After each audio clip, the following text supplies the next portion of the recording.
條題目咧就話有一個粒子啊，佢係一開始咧係沿住一條直線移動嘅，咁佢嘅速度咧就係0.5米每秒啦。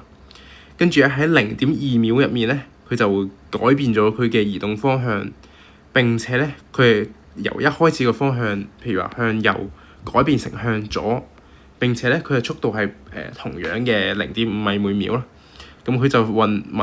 呢個 magnitude of average acceleration during the 0.2 second 啦。咁其實咧呢個都好簡單嘅，因為咧佢嘅 speed 咧，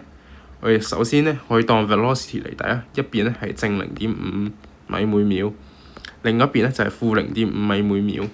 咁佢哋change in speed 咧就係0.5再減負0.5 delta v 嚟嘅。咁 acceleration 等於 delta v over t 啦，咁就等於0.5再減負0.5，亦即係0.5再加0.5啊，除以0.2，咁亦即係咧1 over 0.2，亦即係等於5 meter per second square 嘅。答案咧就係 A for apple 啦，A for apple。